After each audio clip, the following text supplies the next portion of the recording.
When multiple bodies are found in barrels in a rural area of New Hampshire, everyone is shocked. When it happens again 15 years later, investigators know immediately these victims were connected to the first barrel found. This investigation spanned 34 years and is still ongoing. This is the first case in which genetic genealogy was used to identify a crime suspect. So this even happened before the Golden State Killer case.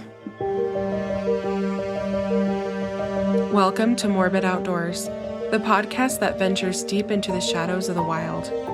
Here, we unravel the mysteries of missing persons, explore spine-chilling legends, and share the most morbid stories that nature has to offer. From the depths of the dense forests to the highest mountain peaks, we'll uncover the secrets that lie hidden in the great outdoors.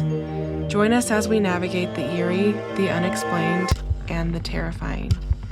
So if you dare, grab your gear and let's embark on a journey into the unknown. This is Morbid Outdoors.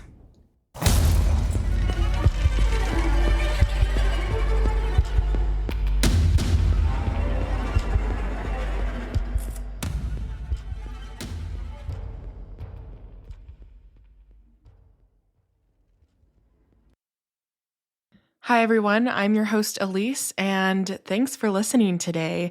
I did want to say I got some good feedback about someone left a review about doing cases that are less covered and less known, and that isn't my plan. I don't know what you know or don't know, so I'm just doing cases where I can find a lot of information on them to determine what I want Morbid Outdoors to be and to flow, and then I'll start doing really obscure, not well-known cases. So thank you for that review. It's really good feedback. And just want to remind you that if you want to hear personal things, travels, etc., that is at the end of the episode. So let's dive into our case today. Some of you might have actually heard of this before. I think in the more recent years, it's become really popular because of the use of genetic genealogy. And this case actually was the first case to use that to solve these crimes. And then it was used in the Golden State Killer case. So some people have heard of the Golden State Killer case, but have never heard of this case or these cases, even though this was the one that kind of started using genetic genealogy and kind of sparked that interest in that solve, right? So anyways, today's case takes place in New Hampshire. I've never visited New Hampshire, but I'm actually supposed to be going to New England in October for the fall leaves, and I'm so excited. It seems like an absolutely beautiful area, and if you're from New Hampshire or New England, please let me know what hikes or sites to see because I'm planning my itinerary.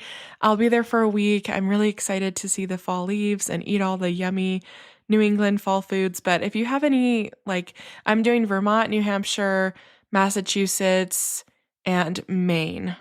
So I don't have a ton of time to see every single place, but if you have any recommendations, restaurants, hikes, you can comment, you can email, you can DM me on Instagram, whatever works for you.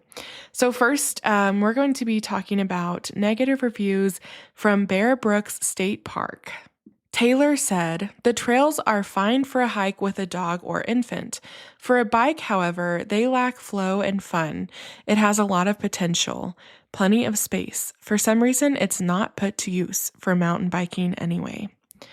Someone else said, "Very poor spot compared New Hampshire State Forest and the White Mountains. It has so many mosquitoes day and night. It is only good for trailing and fishing, but bring a net to put on your face.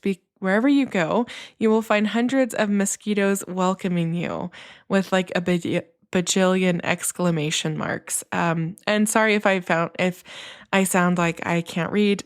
Some of these reviews do not have actually correct grammar, and it's kind of sounds weird.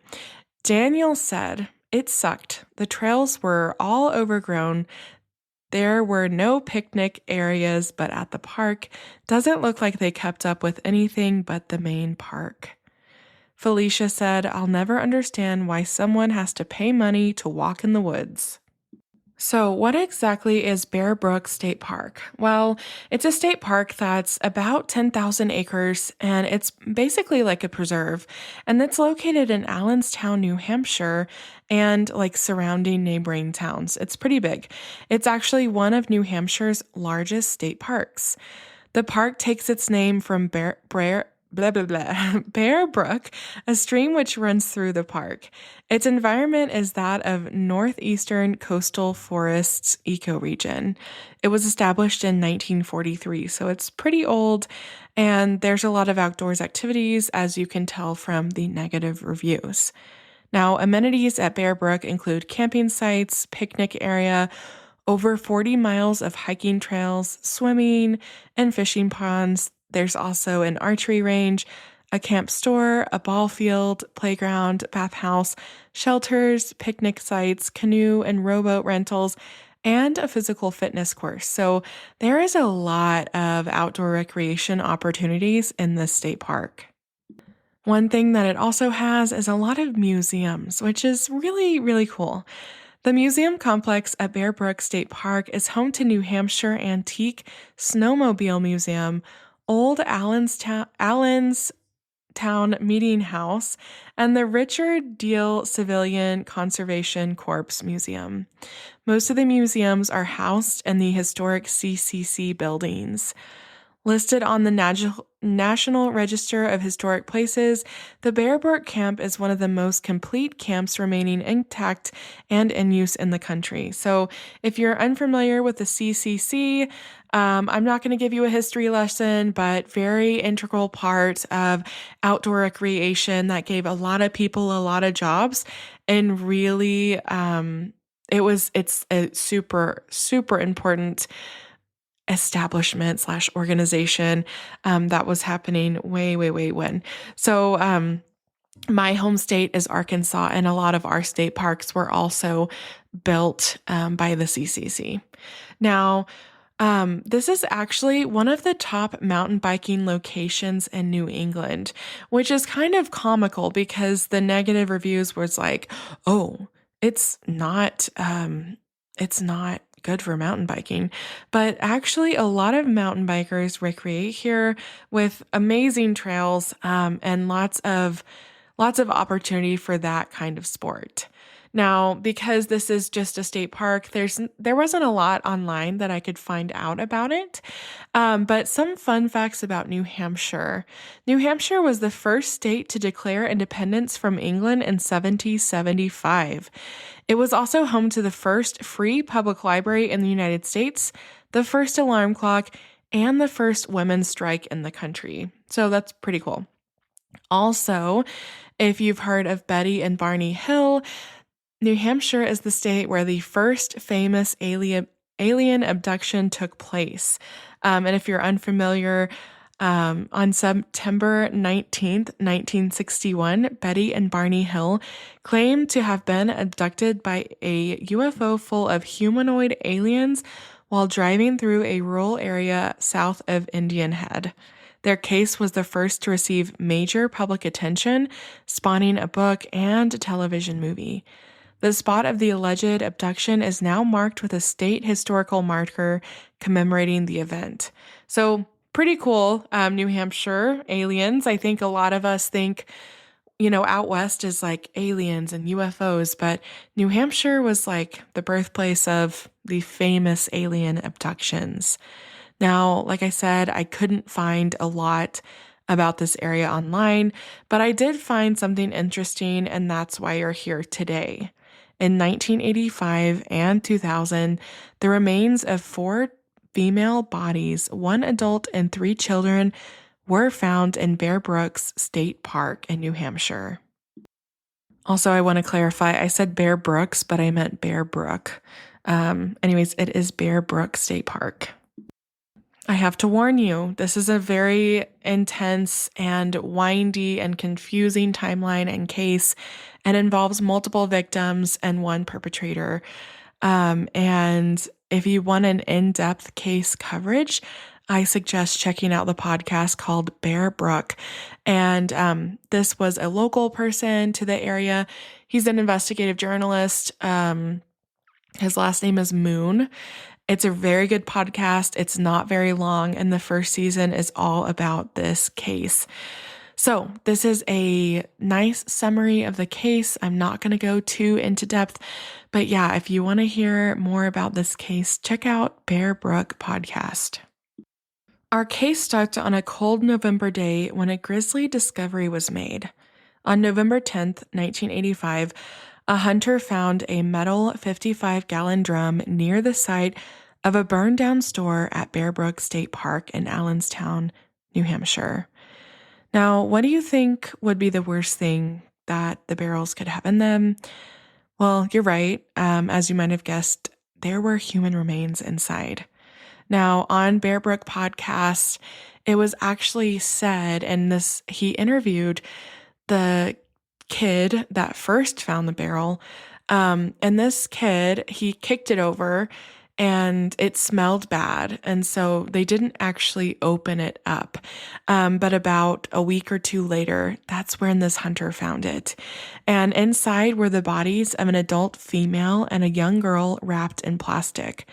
They had been dismembered, and autopsies determined that both have died of blunt trauma to the head. Obviously, this was very alarming for the residents of New Hampshire. Finding remains in a barrel hidden in the woods meant that there was a killer roaming the streets and possibly the forest. It was very alarming for this small town. And basically, investigation started, but there wasn't a lot to go on. We had 2 victims in a barrel, no identification. They were pretty decomposed and they were dismembered, and it was extremely grisly. So investigation started, but it kind of went cold pretty fast. The 2 were buried in Allenstown Cemetery with a tombstone that read, "Here lies the mortal remains known only to God of a woman aged 23 to 33 and a child aged 8 to 10. Their slain bodies were found on November 10th, 1985 in Brook State Park. May their souls find peace in God's loving care." Now, the woman and child were estimated to be murdered between 1977 and 1985. In the early days of the investigation, authorities publicized the case all across the United States and in Canada as well, and at least 10 possible identities were ruled out. But despite hundreds of leads, the bodies remain unidentified. And I really think as more time went on and the years started to go by, I'm sure not everyone thought that these people would get their names back. But then a twist in the case happened 15 years later. New questions were now cropping up with no answers. On May 9th, 2000, the remains of 2 young girls were found near the first discovery site. Their bodies were also in another metal 55-gallon drum, and police believed that all 4 murders occurred at roughly the same time, despite investigators inexplicably missing the second drum in 1985.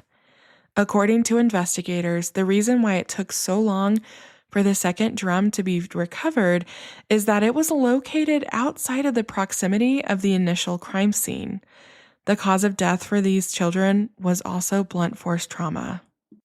Let's talk about our victims. The adult woman was determined to be Caucasian with possible indigenous ancestry. Her age at the time of death was estimated to be between 23 and 33 years old.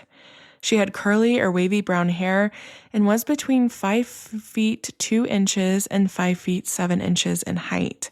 Her teeth showed significant dental work, including multiple fillings and 3 extractions. The girl found with the adult female was between 5 and 11 years old. She had symptoms of pneumonia, a crooked front tooth, and diastema. I think that's how you say it, but basically it's a space between her top 2 front teeth. She had 2 earrings in each ear and was between 4 feet 3 inches and 4 feet 10 inches tall. Her hair was wavy and light brown, and she had no dental fillings. The middle child also had a gap between her front teeth and died at an age between 2 and 4 years old. She had brown hair and was about 3 feet 8 inches tall. She had an overbite, which was probably noticeable. She might have also suffered from anemia. DNA analysis suggested that this child was primarily Caucasian with slight Asian, African, and indigenous heritage. The youngest victim was estimated to be between 1 and 3 years old, had long blonde or light brown hair, was between 2 feet 1 inches and 2 feet 6 inches, and also had a gap between her front teeth. Who were these girls? And the biggest question is, who put them in barrels and dumped them in Bear Brook State Park? This stumped investigators for years. 4 bodies, found dismembered, skeletonized, wrapped in plastic bags, and stuffed in 2 55-gallon steel drums in Bear Brook State Park. And for years, no one could put a name to them. So they got the name Bear Brook Murders. This case is often referred to as the Bear Brook Murders or the Barrel Murders. Investigators didn't know much, but what they did know was this. They were looking for one predator. And basically, unfortunately, they hit a dead end. Fast forward to June 2013, new versions of the victims' facial reconstructions were created by the National Center for Missing and Exploited Children, also known as NCMEC. These versions incorporated their dental information, showing how their teeth could have affected the appearance of their faces. The reconstructions were also created in black and white, as their skin tones and eye colors could not be actually determined. It was basically just a guess because of how decomposed the bodies were. In November of 2015, NCMEC released a third set of reconstructions of the 4 victims at a news conference at the New Hampshire State Attorney General's office. And this is where I think the podcaster that did Bear Brook kind of started his investigation and his recording of everything that happened since 2015. Now, I kind of jumped ahead a little bit because in 2014, police had announced that DNA profiling had revealed through mitochondrial DNA that the woman and the oldest and youngest girls were maternally related. This means that the woman could have been the girl's mother, aunt, or older sister. So that happened, and then NCMEC stepped in and released these new reconstructions in 2015. Also in 2015, it was determined that the woman was the mother of those 2 girls.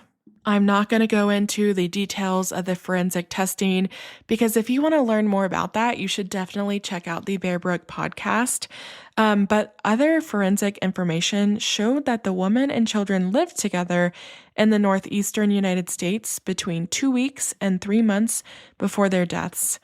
Investigators concluded that the woman and the 2 of the children lived in the area where their bodies were found. So it was interesting for them to find this out and still that no one could identify them or knew who they were. Advanced forensic testing showed that the 2 to 4-year-old girl, she probably spent most of her childhood in the upper Northeast or upper Midwest, perhaps Wisconsin. And I can't even tell you about the forensic stuff because it's over my head. But like I said, you can look it up. It's really, really fascinating. But what about the non-related child? In 2019, it was stated that the non-related child most likely originated from Arizona, Texas, California, or Oregon, although additional locations cannot be excluded. And they actually did some of this by looking at the amount of heavy metal, and I'm blanking on which metal it was, but basically from gasoline. It's really, really interesting. So like I said, if you want to learn more about the forensic investigation, check out Bear Brook podcast. I hope I'm not confusing you, but this story can be a little confusing because the murderer used 5 different aliases over the years, and actually more than that, probably. I want to start by talking about an online post that kind of snowballed this case into getting solved. In the internet's infancy, someone created a post in 1999 on the Ancestry.com website in efforts to locate someone named Sarah McWaters. Sarah was born in Hawaiian Gardens, California, when her father was in the Marines. And this post was actually created by Sarah's younger half brother, whom had never met her before. So this was a case of someone knowing that they had family member out there, never having met them before, and searching for them online. I can relate to this.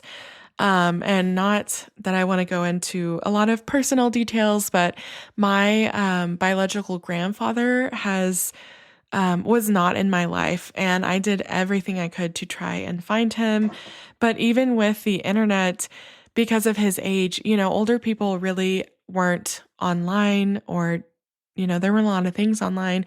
Well, I looked for him for years, and I used the internet, I used phone books, I used everything, and I didn't have any luck until I found his obituary in 2021, learning that he had died in 2019. And he actually lived in the town that I went to college in for like 30 years. Never met him, but the internet can be so helpful when looking for lost loved ones or people that you're trying to reconnect with. And that's exactly what Sarah's younger half brother was trying to do. And this one post basically is what kind of broke this case wide open. He made that post in 1999, but it wasn't until in October 2018 that it actually got traction and led to something. This is when a librarian and web sleuth, Rebecca Heath, she was looking for possible identities of the Bear Brook victims, and she found this post. And like I said, this is the wonderful thing about the internet, the connection it gives to people who otherwise never would have met each other. She also found that Sarah's mother, Marlise Honeychurch, had an older daughter with her first husband, and that their ages matched those of the 3 related Bear Brook victims. So basically, this post led this web sleuth to kind of contact this person that made the post, and everything kind of snowballed from there. All the dots were being connected, and one of Sarah's relatives, who Rebecca contacted, mentioned that Marlise had married a man with the last name Rasmussen. This made Rebecca almost certain that they were related and that these were the Bear Brook victims. And Rebecca shared her findings with Detective Peter Headley.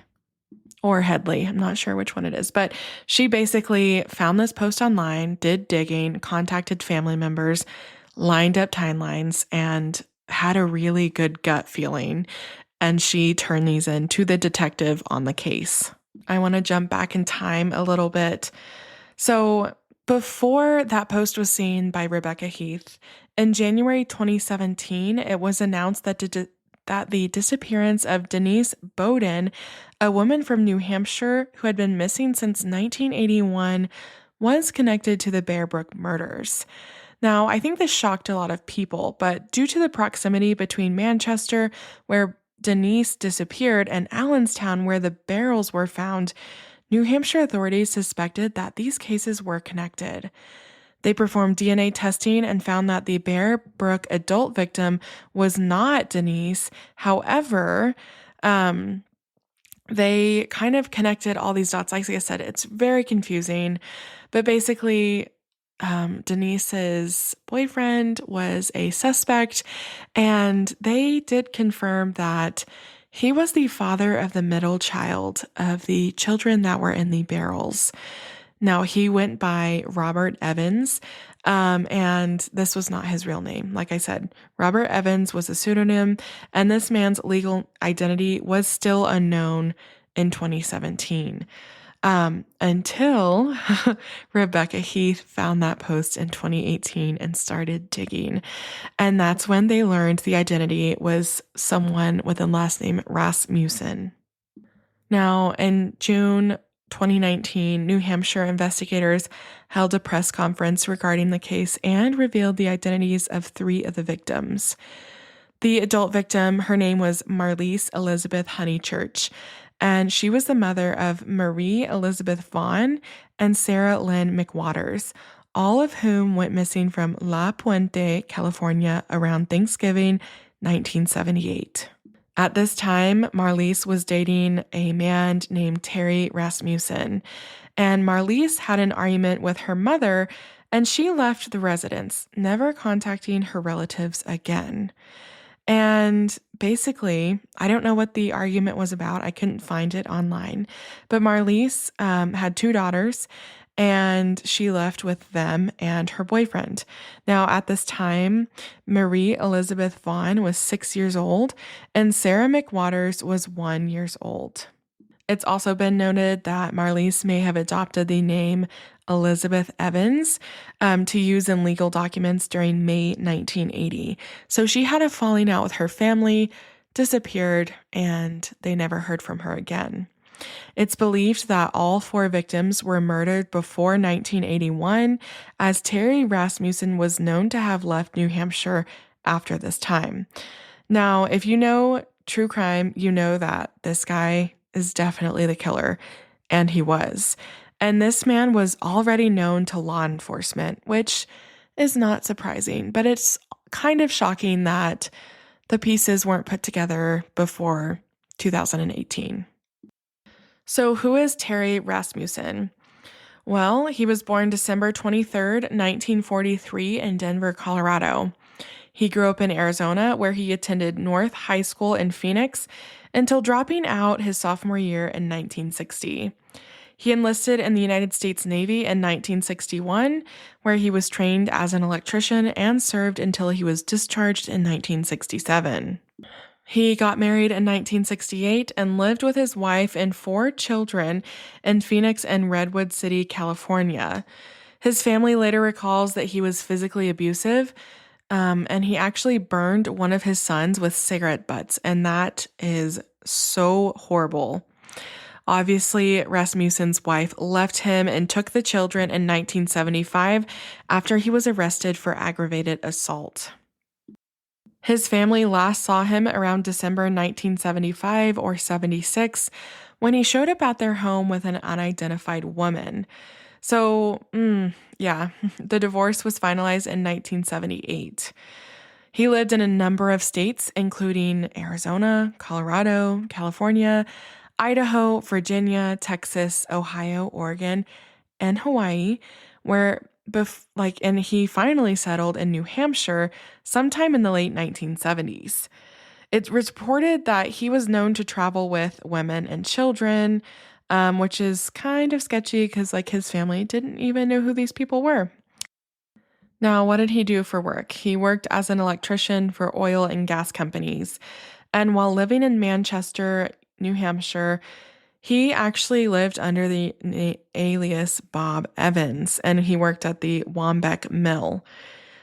He was arrested 3 times in 1980 for writing a bad check, theft, and diverting electric current. Have no idea what that's about, but you can get arrested for it, I guess. A woman named Elizabeth Evans was listed as his wife during his time in New Hampshire, and we know this now to be Marlise Honeychurch. So due to the use of his many aliases, most notably Bob Evans, Rasmussen is known as the Chameleon Killer. In 1981, he left New Hampshire with his girlfriend Denise Bowden, who then disappeared, and obviously everybody suspects that he killed Denise. He also abducted Denise's daughter and fled to California. He abused and molested Denise's daughter before deserting her in 1986 and was subsequently imprisoned on child abandonment charges. Now, the crappy thing is that Rasmussen died in prison. And why was he in prison? Was it for these child abandonment charges? No, it was not. It was because he was convicted in a murder of another girlfriend, and this was in 2002. So this guy is a piece of shit. He abuses and murders women and just, just sends shivers down my spine that he was in and out of prison and did so much harm and basically is a serial killer. I mean, if we want to actually like put it to terms, he basically is a serial killer. Like I said, he died in prison in December 2010, and he had been convicted and sentenced under another alias, which was Curtis Kimball, for the 2002 murder and dismemberment of his wife at the time, Yunsun June, who was a chemist in California. Authorities believed that he was the killer of the 4 Bear Brook victims, but did not elaborate at their press conference. So, like I said, this case is kind of confusing because this man used many different aliases, had many different victims, and moved around a lot. Well, you might be wondering how they realized that he was the person. In June 2017, police released a video of a police interview of Rasmussen, who they knew as Evans, in hopes of finding his true identity. And at the same time, Ray Venter was helping to narrow down Evans' identity using genetic genealogy. 2 months later, Robert Evans was confirmed to be Terry Peter Rasmussen through Y-DNA testing from a DNA sample contributed by one of his children from what is believed to be his first marriage. I just have to say, that person that gave that DNA to be tested, thank you so much. That is a badass, awesome move. And this person, this child, probably an adult now, helped solve all of these cases. And I think that is amazing. This DNA is what confirmed this person, Rasmussen. And like I said, the child that donated or, that provided the DNA sample is an absolute hero. So, like I said, Rasmussen is Evans, is Kimball, lots of different aliases, and he is just awful. He's a terrible person, and he had decades-long runs of crime across the country, including at least 5 homicides and likely more. And if you think about it, this is what's so scary. This man was in and out of prison for awful things, lived in many different states, killed multiple women, and one is still missing, and he might actually have more victims that we just don't know about. The fact that this case was solved with genetic genealogy was amazing because it's the very first case to do so. And it later, I want to say, basically, wow, they solved this case that was almost 40 years old.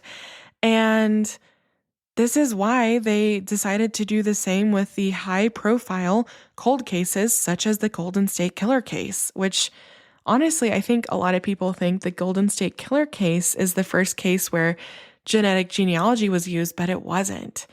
Thanks to the internet, web sleuths, and a thorough investigation, the victims got their name back. So I just want to talk about the victims. Marlise Honeychurch was 24 years old at the time of her murder. Marie Vaughn was 7 years old, and Sarah McWaters was 11 months old. Marlise's and Marie's funerals were held in November 2019 in Allenstown, during which they were given a new headstone bearing their names. In attendance to these funerals were the members of Marlise's family and Rasmussen's daughter from his first marriage. Sarah McWaters was laid to rest in Connecticut, closer to her father's family. And I'm only talking about 3 of these victims, because the 4th victim's identity is not yet known, but investigators stated that through advanced DNA testing, they could confirm that the child was Rasmussen's. So he killed his own children. That is absolutely bonkers to me. It's been reported that they've been unable to identify who the mother of the child is and whether or not she might still be alive. So Marlise was not the 4th child's mother. In February 2020, a new rendering of the 4th victim was released by NCMEC and the New Hampshire State Police. In 2021, investigators revealed that the middle child's mother had relatives in Pearl River County, Mississippi, and basically, they were able to determine that she was most likely a descendant of Thomas Dead Horse Mitchell, a man who was born in 1836 and would be the fifth or sixth great grandfather of this child.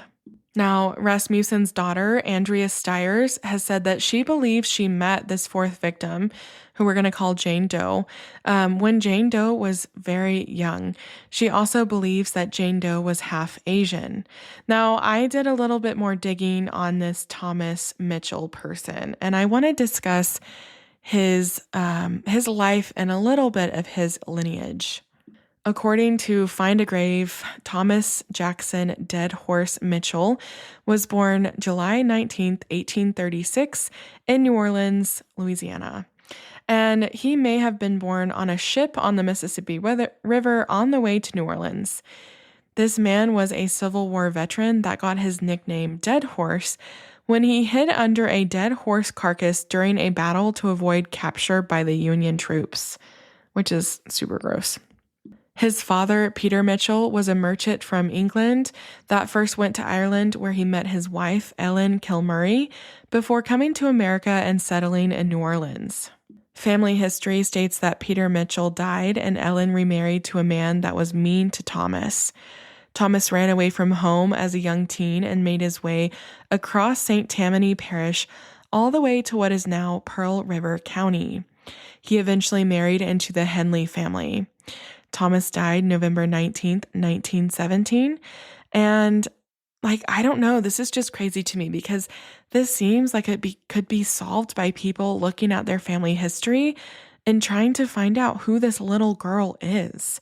I mean, they know that this person, this victim, this young child is a descendant of this man. And if they could get all the way back to basically 1917, I think this could be solved. And I think this could be solved by people looking at their genealogy, which a lot of people do and have books and online things like Ancestry and 23andMe. I think this is solvable. And I really, really wonder if this will be solved by someone recognizing the name Mitchell or Henley, looking back and just seeing who this girl is. I mean, she has to have family that's still alive today. Anyways, I just think it's absolutely insane that they were able to use genetic genealogy and find out who her fifth or sixth great grandfather is. So I'm hoping that this is solved very, very quickly because this little girl needs her name back. The latest update in the case is from October 2024. On October 7th, 2024, the DNA Doe Project, which is a nonprofit organization, they announced they are planning to use the advanced genetic genealogy techniques to try and identify this girl who is Rasmussen's daughter. Obviously, if Rasmussen was still alive today, they would be able to find this out more quickly. But unfortunately, that piece of shit died in December 2010. And I don't know, I just can't help but think of how many more victims he has out there that we might never know about. Thanks so much for listening today. As always, recreate responsibly and remember, sometimes the great outdoors aren't always great. Thanks for listening to Morbid Outdoors. If you're enjoying what you're hearing, make sure to subscribe to the show on your favorite podcast platform. It's free, easy, and it helps us out immensely. When you subscribe, you get updates on our latest episodes, and it also boosts our visibility, making it easier for other curious souls to find us. Another great way to support Morbid Outdoors is by leaving us a review. Whether you're on Apple Podcasts, Spotify, or wherever you listen, a quick review helps us know what you love about the show. Find us on Instagram and Facebook at Morbid Outdoors Podcast. You can email us case suggestions and your campfire stories at morbidoutdoorspodcast@gmail.com. Thanks so much for the support, and I'll see you next time.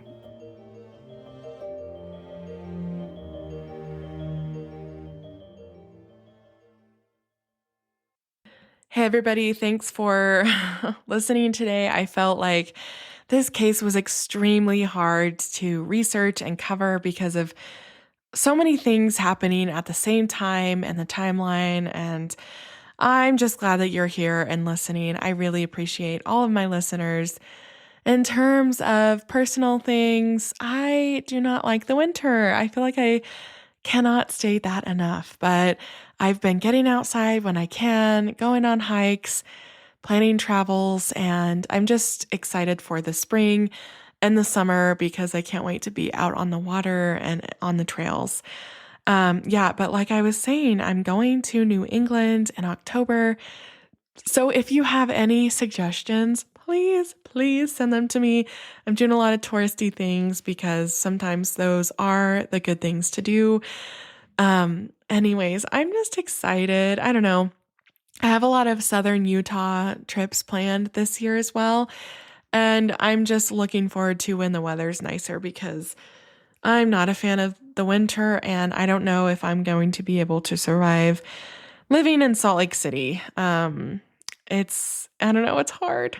So anyways, I hope you guys are also just making it through the winter, enjoying what is to be enjoyed in the winter, which is maybe life a little slower. So I hope you guys have a great day, great week, and great weekend, and I'll see you here next week.